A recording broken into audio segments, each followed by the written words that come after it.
Hello, my name's John Luton and I coordinate the medical, veterinary and dental applications for Varndine College. So you might think that you've got a desire to study for a career in medicine or veterinary or dentistry, and truly is a very exciting environment. Perhaps you should consider, do you have the following qualities? Are you a caring person? Are you responsible? Are you organised? How can you show commitment? And very most importantly, can you show resilience? Can you stick it when the going gets tough? Do you have a genuine love of science and the scientific inquiry? That's what people often forget about medical science, veterinary science and dental science. These are sciences. Perhaps you are a very good problem solver, and maybe you should think to yourself, can I, for example, give a diagnosis with incomplete data? So you don't have everything. Can you give a diagnosis on a patient, bearing in mind that you may not know everything about that person? So, should you apply? Well, have you got a track record of academic success? That's the most important and the key thing for you in this year is your GCSE year. We clearly don't know at this point what will happen to GCSEs, but let's assume they go ahead as planned. They are very important to you. They are the one piece of concrete evidence that the medical, veterinary and dental skills will have on you. So they are most important. I can't stress that enough. You need to show that you're self-motivated, that you're enthusiastic, that you've got person skills, and do remember, vets, you do talk to the owner, not to the animal. So all of those sorts of qualities are very important, and you need to think clearly about whether you have those particular person skills. Now, why would you come to Varndine College? There are of course other options for you, but why would you come here? Well, you have a staff expertise, a proven track record. We regularly get between 5 to 10 students into medicine, around about 2 vets, and about every other year a dentist crops up. So I think we can safely say that if you choose to come here, you will be in safe hands. For example, I sit on the admissions panel for the Brighton and Sussex Medical School, and so therefore I've got first-hand knowledge of the application process. We have numerous ex-students that return to help, and one of them actually, of course, now sits on the University College of London admissions panel. So between the pair of us, we have quite a bit of insider information, if you like. We give support for the entrance exams, which are the BMAT, the Biomedical Admissions Test, and the UK Clinical Aptitude Test, which are the entrance exam for the med schools and some of the dental schools. The vets will be pleased to know that those are now scrapped. And of course we help train you in interview skills, things like the mini multiple interview, some sort of manic speed dating exercise, some people refer to it as. So in general, I think you can see that if you feel that you do have those qualities, so that you're very personable, you're scientifically minded, and you're capable of problem solving with limited data, then perhaps you are destined for this vocational career, and we would love to support you on your way there. Good luck in this coming year. You will need, of course, to make sure that you get as best a GCSE package as you can. Try to score high. Particularly important are the GCSE Maths and English, of course, and hopefully we'll see you next September. Good luck, everyone.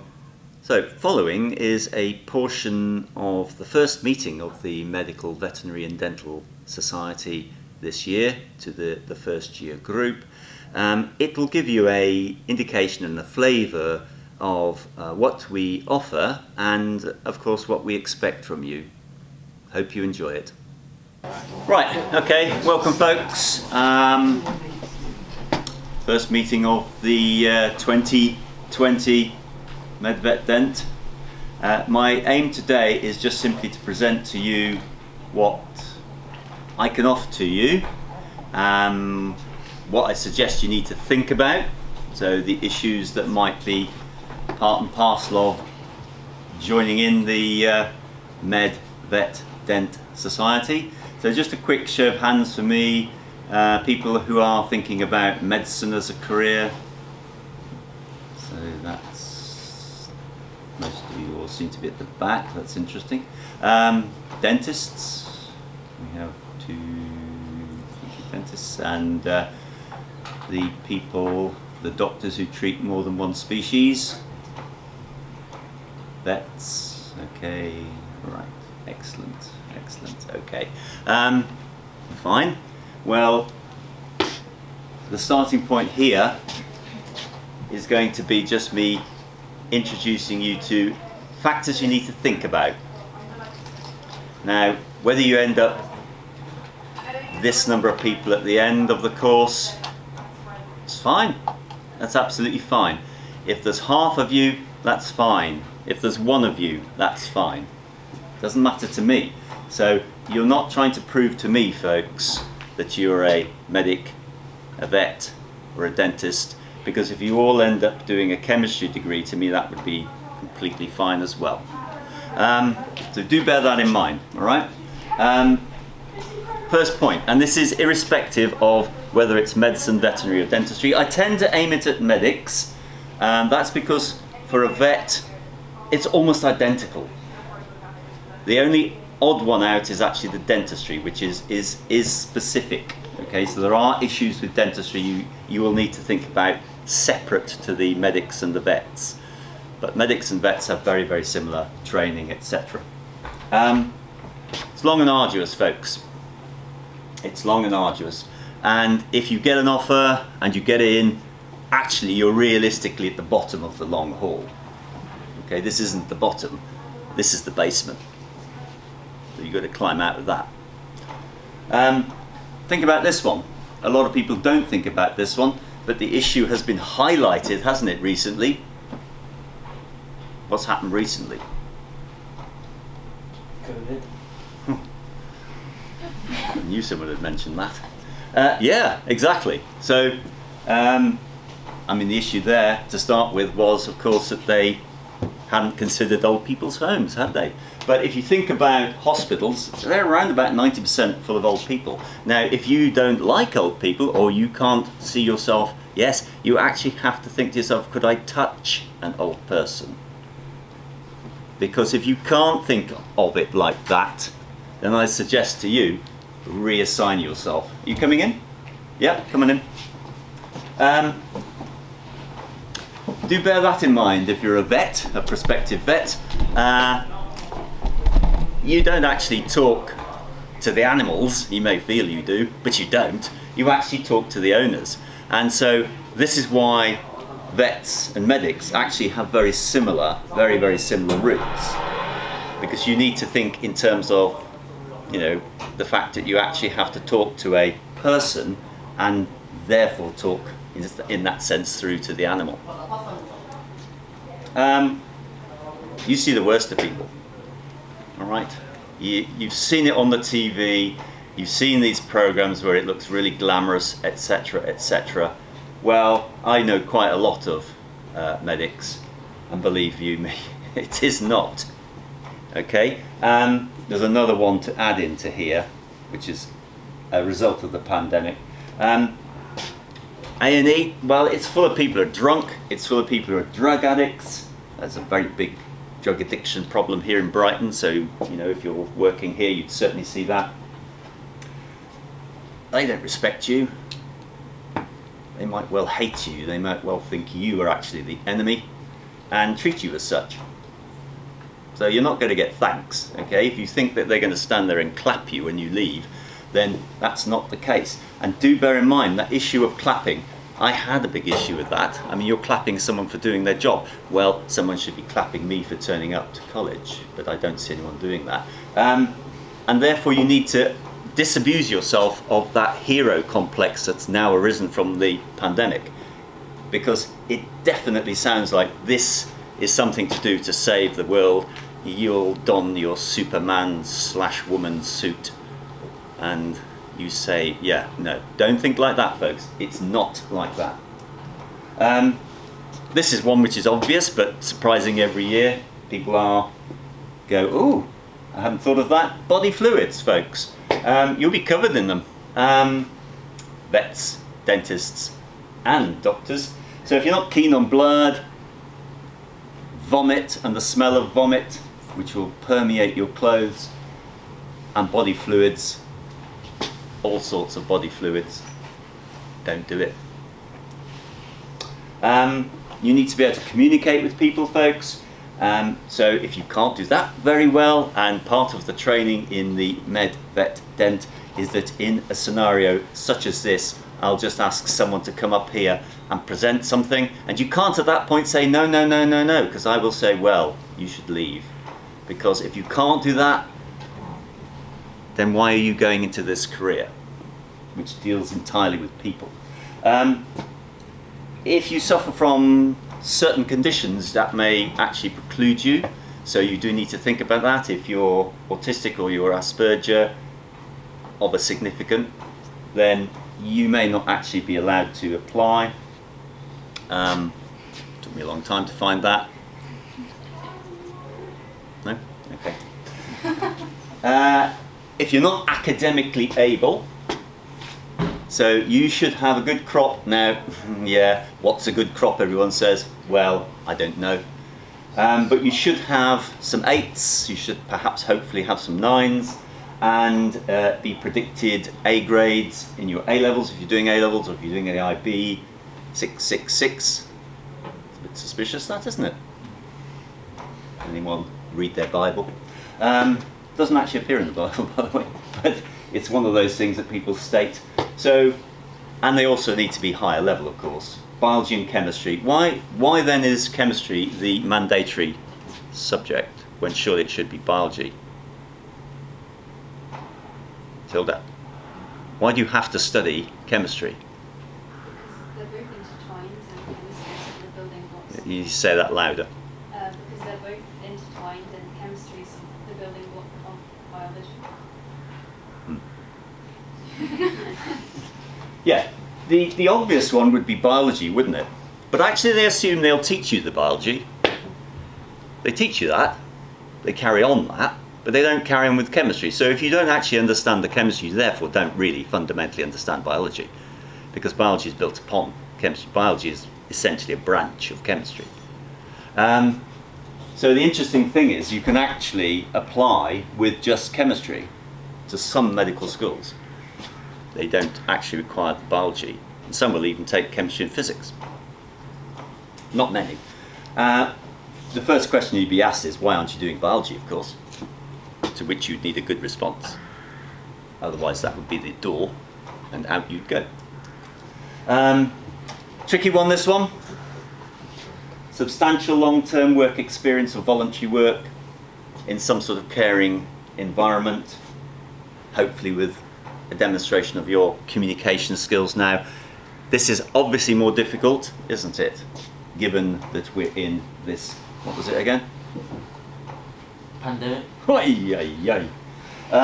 So it's more difficult now than it ever was to get into. I mean, old people's homes essentially now are blocked to you, but the outside isn't, is it? They often are, or have, large gardens. Well, go along and say, I'm prepared to do the gardening. You could do that. You can still work in charity shops. The St. John's, it's the Red Cross. There's online courses. BSMS, your local medical school, Brighton and Sussex Med School, down the road.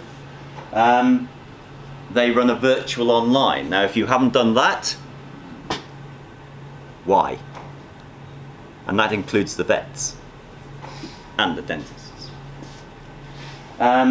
If you've got criminal convictions, you need to think about this one, folks, because it's possible you won't get in. So you obviously know yourself if you have a criminal conviction. That does include things like any drug convictions, all right? And there's the cost, the rough cost. It's about £250,000 to train you. To train a graduate, roughly 25,000.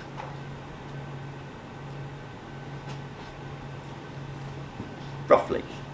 So it's about a tenth to train a graduate in chemistry. It's 10 times more to train a medic, and roughly it's equivalent to a vet, and the dentist is even more. So that's why it's rigorous, and that's why it should be rigorous, because I'm paying my taxes to get you through this as well as teaching you. You might think that's altruistic, mightn't you? This is an old slide, but it gives you a rough approximation, and it essentially shows you that it's one of the few courses at university where, of course, they're overwhelmed with numbers, and therefore they invite you to interview or not. So if you get through to that stage, you can see that the chances of you then getting in are roughly at this point in time, roughly 50%. So if you get to interview, you've got 1 in 2 chance of getting a place. So the interview is the critical thing. This is on the Google Classroom, by the way, so you can look at this in your own leisure. But essentially you need to answer yes to those following questions, and then follow your flowchart through and think to yourself, if I haven't, what's likely to happen to me? So you need to do your research. What do we offer, you're asking? Glad you did. Well, here's the first point. If you think I'm going to get you in, then you're deluded, and you should not think like that, because I don't. I'm not a medic. Thank God, you might say. Correct. But you get yourself in there. Right? You.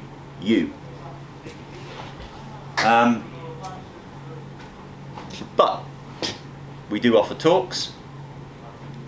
They used to be face-to-face. They're now mostly, of course, online, but never mind. It's better than nothing.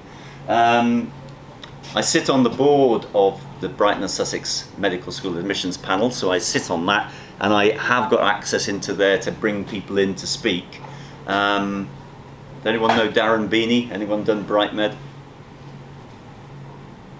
No? Okay. Well, he's the admissions tutor for Brighton and Sussex, and he has recently actually given a talk, albeit it was online, to the second year students, which was very useful. PS, what's your PS? Personal statement. Yep, your personal statement. So I help with personal statements. So people send me the rough draft.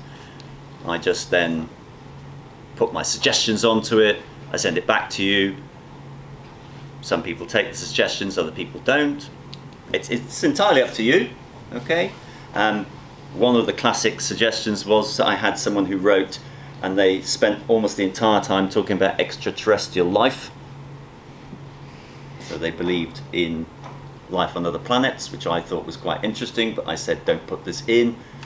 The person decided to overrule me, received all rejections.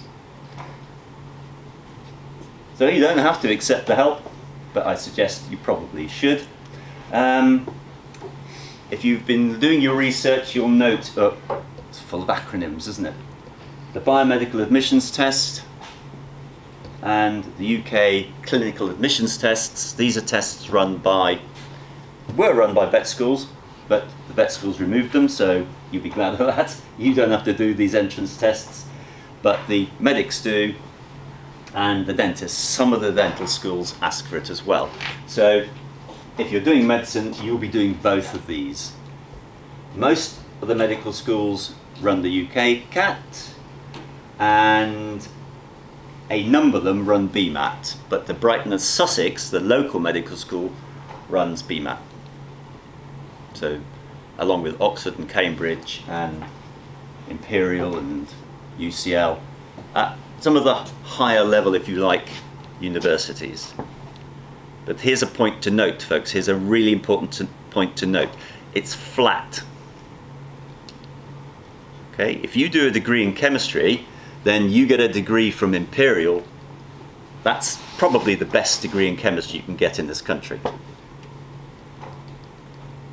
better than Oxford and Cambridge. Okay? If you get a degree in chemistry from Sussex, yes, it's good, but it would definitely not be as good as the Imperial. And so on. Okay? It's hierarchical. But medicine and veterinary is flat. Doesn't matter where you get your degree, you're a doctor. There's no classification, it's not a first, it's not a 2-1, it's not a 2, it's nothing like that, it's just doctor. That's all it is. So if you graduate from Brighton and Sussex, it's the same as graduating from Oxford. There's no difference because the universities don't set the exams. The General Medical Council sets the exams, the dental school sets the exams, the veterinary school. So in other words, it doesn't matter where you go. So you need to think much more strategically than thinking to yourself, whoa, I'm going to get a degree from Oxford. No, you just want to get through, folks, and get the rubber stamp on the top of your head. Doctor. Vet. Dentist. What else do we do? Well, I'm quite good at interviews. These are called mini multiple interviews. The vet, the dental and the medical schools almost exclusively run these now. It's a bit like a sort of a, or you know, those crazy dating games that you have, you know, you move from table to table and so on, you know, you move around like that. It's like one of those horrible things, and we can practice that. It's a bit tricky now that I can't get the people in, because I used to actually run, but actually physically they were here, you know, you'd actually physically move from one station to another, but we can still do a little bit of this and bring people online, because that's what the medical schools are doing at the moment. Yeah, I must remember, learn how to actually run PowerPoints. So what do you do? Well, you just attend, okay? If you don't attend on a regular basis, then I assume you are no longer interested and I just strike you from it. All right, I don't do much chatting about that. I'd rather you said to me, I don't want to attend anymore, it's just easier. But that's how it works. So you attend the meetings, you attend the talks. So if you can't attend a talk, you need to tell me why you're not attending the talk. Okay. You help out on open evenings. Well, not this year, but never know, next year, maybe. Get involved, in other words, right? You get involved. I strongly advise you start building a portfolio so that you have a scrapbook, either electronic or a physical one, it's up to you, of talks, etc., courses that you've done, online courses you've done, and start building a diary. So in other words, a diary. I was quite old before I realised how useful a diary was.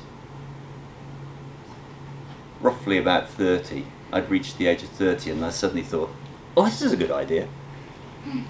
I suggest you learn it before then and start diarising what you do, because then you can look back and think, okay, that was the point when I did it. Because people will ask you, oh, so when did you hear Prof. Talk? Okay. Then. They all know each other, by the way. Be warned, it's a very small community. Really small veterinary community and a tiny dental community. Cuttings from good papers, so you should be starting to read broadsheets, folks. Either online or the real thing. You know, Guardian, Times, etc. You should be thinking, what is the current new topic? I strongly suggest you have ideas on that, because they'll ask you. Notes from news bulletins. And finally, if you're interested, I've got a set of sheets here for you to sign up. Remember, your only commitment is attending the talks and the meetings. If I can put you off, then it's not for you, right? If you feel I don't like him, well, all right, get over it. Don't lose your dream. If it's your dream. If it's not your dream, do something else. Okay?